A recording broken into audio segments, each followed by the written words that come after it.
आज के इस एपिसोड में नमस्कार।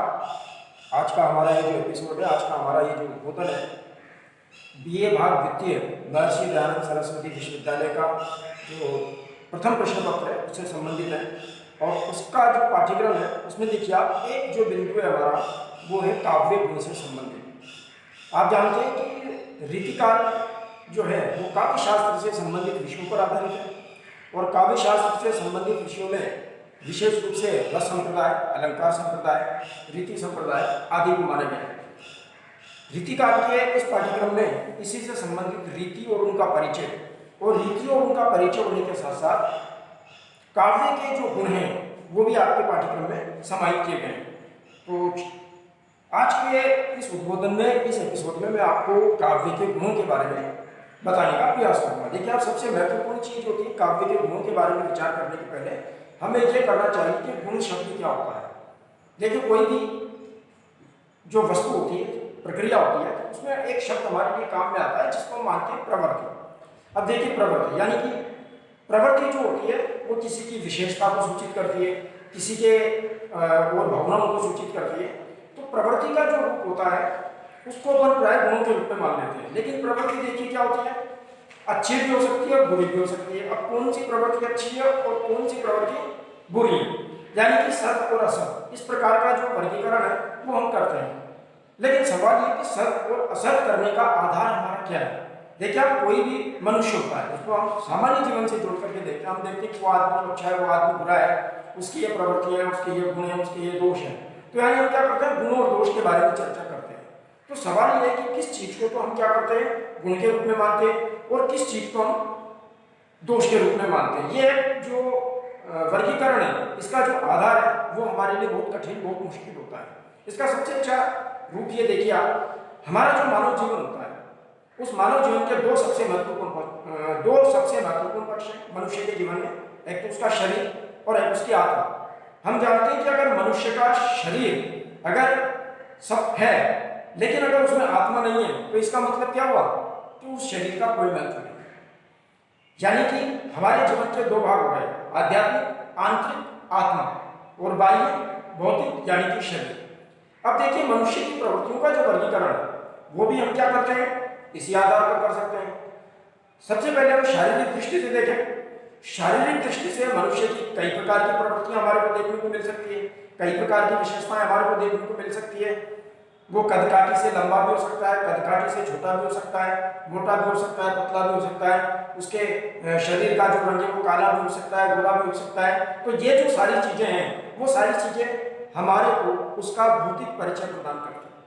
लेकिन उसके साथ साथ हम देखते हैं कि उसकी कुछ चारित्रिक विशेषताएं भी हमारे सामने होती है। वो अपने जीवन में ईमानदार है या बेईमान है, वो अपने जीवन में झूठ बोल रहा है या बेईमानी कर रहा है, या वो सहृदय है अथवा जो है वो कठोर हृदय वाला है। ये सारी चीजें क्या करती है, हमारे को उसके चारित्रिक विशेषताओं के बारे में बताती है। तो देखिए मनुष्य की विशेषताओं को, मनुष्य की प्रवृत्तियों को हमने क्या किया, भौतिक और आध्यात्मिक यानी बाह्य और आंतरिक दो रूपों में समझने का प्रयास किया। यानी इस प्रकार से हमने अध्ययन के लिए उनका क्या किया, वर्गीकरण किया।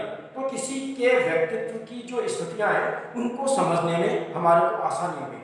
अब कहने का मतलब ये हुआ कि हमारे जीवन में जो आत्मा है उस आत्मा से जुड़ी हुई जो चीजें हैं वो उसकी चारित्रिक प्रवृत्तियों में आ रही है। यानी कि हमने देखा कि कोई व्यक्ति सच्चाई के रास्ते पे चलता है, कोई व्यक्ति झूठ के मार्ग पर चल रहा है, कोई ईमानदारी से अपना काम कर रहा है, कोई बेईमानी से अपना काम कर रहा है, कोई सहृदय है, कोई कठोर हृदय है, कोई क्रोध वाला है, कोई प्रेम वाला है। ये सारी चीजें उसके मानवीय स्वभाव से जुड़ी हुई। तो जो चीजें मानवीय स्वभाव से जुड़ी हुई है वो उसकी आत्मा को हमारे सामने, उसके हृदय को हमारे सामने प्रकट कर रही है। और वो लंबा है, मोटा है, काला है, गोरा है, छोटा है, बड़ा है, पतला है या जो कुछ भी है, ये सारी चीजें क्या कर रही है, उसके जीवन के बाह्य भाग, उसके शारीरिक सौंदर्य, उसके शारीरिक जो स्थितियां हैं उनको हमारे सामने प्रकट कर रही है। अब देखिए सवाल यह है कि ये चीज हमारे सामने, इन्हीं को अपन क्या मानते हैं, गुण। अगर मान लीजिए वह व्यक्ति सद्मार्ग पर चल रहा है, ईमानदारी के मार्ग पर चलता है, सच बोलता है, दूसरों का भला करता है, परोपकार करता है, किसी से लड़ाई झगड़ा नहीं करता है, तो इन सारी चीजों को अपन क्या मानते हैं, भाई उससे बहुत अच्छे गुण, यानी कि उसको हम सद प्रवृत्ति वाला मानते हैं। और अगर मान लीजिए जस्ट यही चीजें हमारी विपरीत होती है कि वो व्यक्ति झूठ बोलता है, बेईमान भी, लड़ाई भी करता है, झगड़ा भी करता है और भी कुछ करता है, तो ये सारी चीजें क्या कर रही है, उसको पतन के मार्ग पर ले जा रहा है। यानी कि आत्मा, हमारा जो मन है, हमारा जो हृदय है, उसको प्रकट करने की दो स्थितियां होंगी, हमारी प्रवृत्तियां होंगी। यानी एक प्रवृत्ति ऐसी है जो हमारी आत्मा का क्या कर रही है, उन्नयन कर रही है, हमारी आत्मा का उत्कर्ष कर रही है, हमारी आत्मा को आगे विकास के पथ पर ले जा रही है। कुछ प्रवृत्तियां ऐसी है जो हमारी आत्मा का क्या कर रही है, पतन कर रही है, उसको जो है निचले स्तर पर ले जा रही है, उसको ऊर्ध्वगामी होने के स्थान पर अधोगामी बनाने का प्रयास कर रही है। तो इसी आधार पर हमारी प्रवृत्तियों का, हमारे गुणों का निर्धारण होता है। यानी कि हम उसको किस संदर्भ में जानते हैं, सद संदर्भ में और असद संदर्भ में। मनुष्य की जो प्रवृत्तियां हमारे आत्मा को क्या कर रही है, उन्नयन कर रही है, हमारी आत्मा का क्या कर रही है, विकास कर रही है, वो प्रवृत्तियां हमारी सद्गुण कहलाती है। और जो प्रवृत्तियां क्या कर रही है, हमारी आत्मा का पतन कर रही है, हमारे को निचले स्तर पर ले जा रही है, वही स्थितियां हमारे को क्या करेंगी, वो दोष की स्थिति में कहलाएंगी। तो क्या स्थिति वर्गीकृत हो गई, गुण और दोष। यानी गुण वो चीज होती है जो हमारी आत्मा का उन्नयन करे, हमारी आत्मा को आगे की ओर बढ़ाए, और दोष क्या चीज होते हैं, वो हमारी आत्मा का पतन करते हैं, हमारे को विनाश के मार्ग पर ले जाते हैं। अब सवाल यह है हमारा कि काव्य के संदर्भ में हम इसको कैसे समझें। तो देखिए, काव्य के संदर्भ में भी बिल्कुल क्लियर स्थिति है, बिल्कुल दोनों को स्पष्ट समझ सकते हैं। काव्य के हम दो पक्ष मान करके चलते हैं, एक भाव पक्ष और एक कला पक्ष। भाव पक्ष को हम क्या मान सकते हैं, काव्य की आत्मा मान सकते हैं, काव्य के मूल विषय वस्तु मान सकते हैं, और भाषा, सौंदर्य, अलंकार, छंद आदि उसका जो रूप है उसको अपन कला पक्ष के रूप में जिसको लेते हैं उसको अपन उसका बाह्य पक्ष मान सकते हैं। अब जो बाह्य पक्ष है उसकी अपनी प्रवृत्तियां भाषा के आधार पर, छंदों के आधार पर, अलंकारों के आधार पर या किसी भी आधार पर क्या हो सकती है, स्पष्ट हो सकती है। इसी तरीके से उसका जो भाव पक्ष है वो किस प्रकार का, उसकी विचारधारा किस प्रकार की, रचनाकार अपनी भावनाओं को किस रूप में व्यक्त कर रहा है, वो सारी चीजें उसके आंतरिक सौंदर्य को प्रकट करें। तो उसके आंतरिक सौंदर्य को प्रकट करने वाली जो चीजें हैं वो उसके गुणों की श्रेणी में आएंगी, और भाषा, छंद, अलंकार आदि जो उसकी स्थिति को प्रकट कर रहे हैं वो क्या में आ जाएंगी, वो उसके बाह्य सौंदर्य की स्थिति में प्रकट हो जाएंगे। अब हमारे सामने ये प्रश्न है कि भाई काव्य की आत्मा क्या है। मैंने जैसा आपको बताया कि आत्मा का उत्कर्ष करने वाले जो तत्व होते हैं, आत्मा को विकसित करने वाले जो तत्व होते हैं, उनको हम गुणों के रूप में मानते हैं, और आत्मा का पतन करने वाले या पतनकारी तत्व जो होते हैं उनको हम दोष की श्रेणी में मानते हैं। तो सवाल यह है कि भाई काव्य के संदर्भ में हम आत्मा किसे माने। तो मैंने अभी आपको भाव पक्ष के बारे में बताया। अब भाव पक्ष का जो मूल तत्व होता है वो साहित्य के संदर्भ में हम प्राय रसास्वादन को मानते हैं, और ये एक निर्विवाद स्थिति है कि काव्य की आत्मा हम किसको मानते हैं, रस को मानते हैं। तो इसका मतलब ये हुआ कि काव्य की आत्मा रस, यानी कि रस के उत्कर्ष में जो सहायक तत्व होंगे उन रस के उत्कर्ष वाले तत्वों को ही अपन क्या कहेंगे, काव्य के गुण मानेंगे। यानी काव्य की वो विशेषताएं, काव्य की वो प्रवृत्तियां जो हमारे को रसोत्कर्ष में सहायता प्रदान करती है, काव्य की आत्मा तक रसास्वादन कराने में हमारी महत्वपूर्ण भूमिका निभाती है, हमारा महत्वपूर्ण योगदान करती है। उन सारी प्रवृत्तियों को हम क्या मानेंगे, काव्य गुण के संदर्भ में मानेंगे। और इसी तरीके से अगर मान लीजिए काव्य की वे प्रवृत्तियां जो हमारे को क्या कर रही है, उसके रस के उत्कर्ष में बाधा पहुंचा रही है, यानी कि हमारा रसोत्कर्ष होने वाला है, उसमें किसी प्रकार की बाधा उत्पन्न होती है, उसमें विरोधाभास उत्पन्न होता है, उसमें विरोध की स्थिति उत्पन्न होती है, तो वो सारी स्थितियां हमारी क्या कहलाएंगी, काव्य के दोष कहलाएंगी। यानी कि गुण शब्द क्या हो गया, दोष का उल्टा हो गया। तो देखिए, काव्य की आत्मा रस के उत्कर्ष में जो सहायक तत्व होते हैं उन्हें हम क्या मानते हैं, उन्हें काव्य के गुण मानते हैं। अब ये जो काव्य के गुण है कितने होने चाहिए, कैसे होने चाहिए, आप जानते हैं मनुष्य की प्रवृत्तियां असीमित है, काव्य के गुण भी असीमित हो सकते हैं, किसी भी प्रकार के हो सकते हैं, लेकिन फिर भी विद्वानों ने अलग अलग समयों में, अलग अलग संदर्भों में इनके ऊपर विचार किया, विमर्श किया। बहुत सारे विद्वानों ने, संस्कृत के आचार्यों ने, हिंदी के आचार्यों ने या अन्य भाषाओं के आचार्यों ने इनका विश्लेषण किया, काफी इनके ऊपर ग्रंथ रचे गए। लेकिन मोटे तौर पर मध्यकाल के संदर्भ में हमारे जो आचार्य वामन हुए थे, जिन्होंने रीति संप्रदाय का हमारे यहाँ पर संस्थापित किया, तो आचार्य वामन ने रीति संप्रदाय के आधार पर काव्य के 3 गुणों की कल्पना की थी। उनके नाम आप जानते हैं, एक का नाम है ओज, दूसरा है प्रसाद, और तीसरा है माधुरी। ओज, प्रसाद और माधुरी, यानी कि इन 3 गुणों की कल्पना उन्होंने की। हालांकि विद्वान, अलग अलग विद्वानों ने अलग अलग संदर्भों में इन सारी चीजों को स्वीकार किया, परंतु वर्तमान में साहित्य के पठन पाठन की दृष्टि से प्राय ओज, प्रसाद और माधुरी, ये जो 3 गुण है, ये 3 गुण मुख्य रूप से जो हमारे यहाँ प्रचलित है और लोकप्रिय है। देखिए आप, सबसे महत्वपूर्ण जो चीज है, ये ओज प्रसाद और माधुर्य गुण ये कैसे बने, इनका जो मूल आधार है वास्तव में वो प्राचीन काल में प्रादेशिक प्रादेशिक देखिए, इन तीनों से संबंधित जब आप साहित्य में आगे बढ़ेंगे तो हमारी 3 रीतियां मानी जाती है। एक का नाम है गौड़ीय रीति, एक का है पांचाली और एक का है वैधर्य। यानी कोई भी जो स्थिति होती है, कोई भी जो गुण है, वो गुण प्रवृत्ति से बना है, मैंने आपको बताया। और प्राचीन काल में इनका जो आधार था वो प्रादेशिक आधार था। यानी गौड़ प्रदेश के जो लोग थे वो प्राय ओज शब्दावली का प्रयोग करते थे।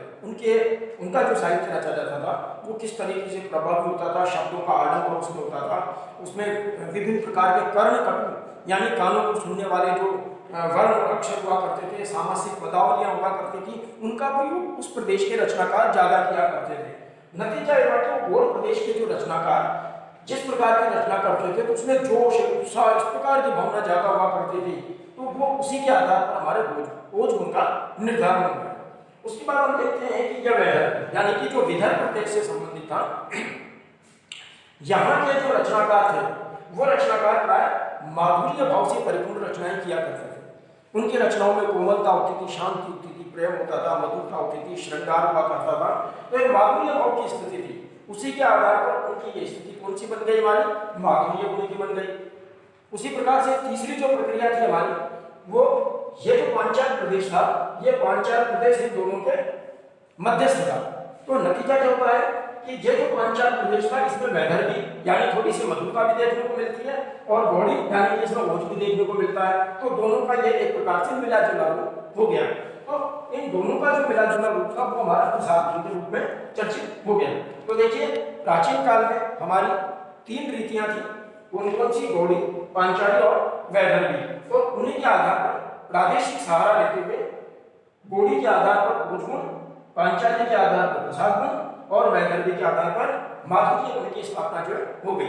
अब सवाल यह है कि हम इनको कैसे पहचानेंगे। देखिए, अत्यंत संक्षेप में बताऊं आपको, सबसे महत्वपूर्ण चीज जो होती है, सबसे पहले है गौड़ी रीति, यानी गौड़ प्रदेश से संबंधित थी। इसका गुण क्या कह रहा है, ओज गुण।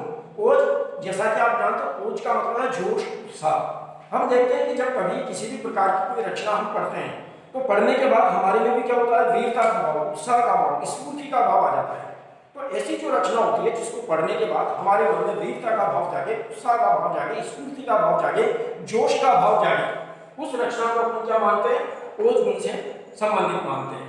यानी ऐसी जो रचना होती है, देखिए साहित्य शास्त्र के लक्षणों के आधार पर कि इसमें प्राय टैट है, डर, इस प्रकार के कर्ण कटु जो वर्ण होते हैं, उन कर्ण कटु वर्णों का, कर्ण कटु का मतलब होता है जो कानों को सुनने में अटपटा लगते हैं, थोड़ा कठोर लगते हैं। देखिए, आप हमारी जो वर्णमाला है, जो हिंदी की जो वर्णमाला है, वो बहुत वैज्ञानिक है। कैसे लेकर के म तक जब हम विचार करते हैं, क ख ग घ न, च छ ज झ न, ट ठ ड ढ न, त थ द ध न, प फ ब भ म और य ल व, है ना।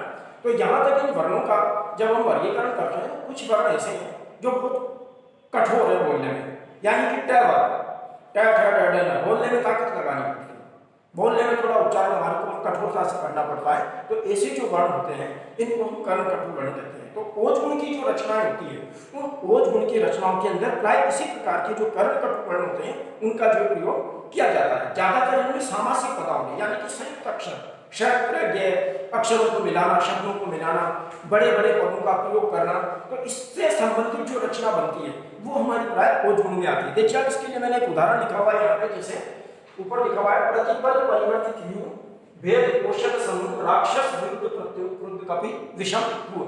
अब देखिए यहाँ पे परिवर्तित व्यू, भेद पोषक समूह, राक्षस विरुद्ध प्रत्युत्पन्न, सारे के सारे जो अक्षर है, जो वर्ण है, वो बिल्कुल कर्ण कटु श्रेणी में आ रहे हैं। दूसरा मैंने पूरा लिखा हुआ नहीं कि पहली लाइन ली है, भूषण का एक बहुत छंद आपने सुनोगे, रीतिकाल के प्रसिद्ध कवि थे, उन्होंने किस तरीके से वीर रस की रचनाएं की, किस तरीके से उन्होंने ओज गुण की रचनाएं की। इंद्र जी ने जन्म पर, बाढ़ सुगम पर, रावण सतम पर, रघुकुल राज है। तो इस टाइप की जो रचनाएं, ये वीरता का भाव पैदा कर रही है, वीर रस से परिपूर्ण है। तो ऐसी जो रचना होती है उसको हम ओज गुण की श्रेणी में मानते हैं। उसके बाद देखिए, बिल्कुल इसके विपरीत माधुर्य गुण, यानी कि वैधर्य रीति से बिल्कुल मधुरता होती है, इसमें कोमलता होती है, शांत होती है, बिल्कुल प्रेम, सौंदर्य, श्रृंगार, प्रकृति का चित्रण, इस प्रकार की जो सामान्य हमारे कोमल विषय होते हैं, उन सामान्य और कोमल विषयों का निर्धारण हमारे को वैदर्भी रीति में देखने को मिलता है। यानी कि ये मधुर रस से परिपूर्ण होती है, माधुर्य रस से ये परिपूर्ण होती है। इसमें मधुरता में काम आने वाले हमारे जो विषय होते हैं उनके ऊपर प्राइस ज्यादा होती है।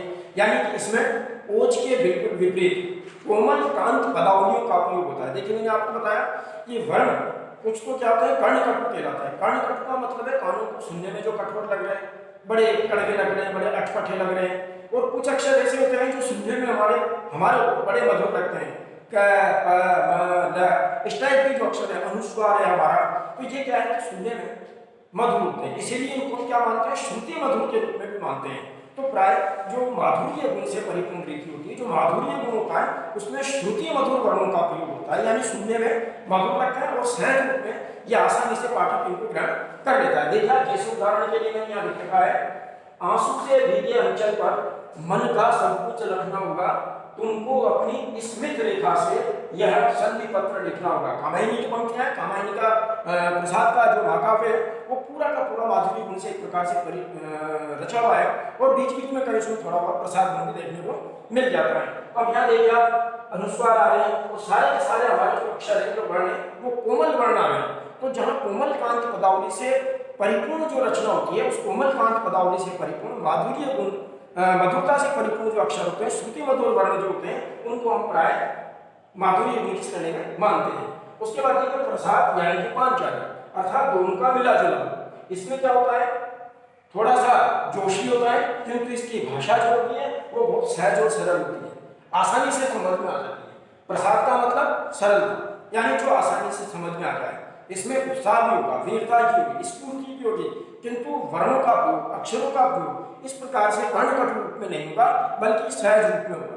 जैसे देखा मैंने उदाहरण लिख रखा है यहाँ पे, धर्मराज संन्यास बुझना कायरता है मन की, है सच्चा मन जब ग्रंथियां सुलझाना जीवन की। बिल्कुल देखिए आप जोश भी आ रहा है, उत्साह भी आ रहा है, किंतु बात क्या हो रही है हमारी, बड़ी आसानी से समझ में आ रही है, आसानी से हम इसको ग्रहण कर पा रहे हैं। तो जहाँ जिस स्फूर्ति को, जिस उत्साह को हम सहज शब्दों में, सरल शब्दों में और सामान्य शब्दावली के माध्यम से हम प्रकट कर लेते हैं, वो हमारा प्रसाद गुण की श्रेणी में आता है। इसमें थोड़ा बहुत गौड़ी का यानी कुछ का प्रभाव देखने को मिलता है, और थोड़ा बहुत माधुर्य का यानी वैदर्भी का प्रभाव देखने को मिलता है। ये दोनों का मिला जुला रूप है, तो इसे हम प्रसाद गुण के रूप में जो है मानते हैं। इस प्रकार काव्य के मोटे तौर पर वैसे और भी भेद होते हैं गुण के, किंतु तीन गुण ओज, प्रसाद और माधुर्य हमारे साहित्य में प्रचलित है, और इन्हीं का अध्ययन अध्यापन ज्यादातर किया जा रहा है। ओज का मतलब जोश, वीरता और उत्साह, प्रसाद का मतलब सरलता किंतु स्फूर्ति और सहज में समझ में आने वाला, माधुर्य बिल्कुल प्रेम सौंदर्य से परिपूर्ण मधुरता के भावों को प्रकट करने वाला होता है। तो ये तीन गुण आज आपके जो साहित्य के संदर्भ में रहे। धन्यवाद।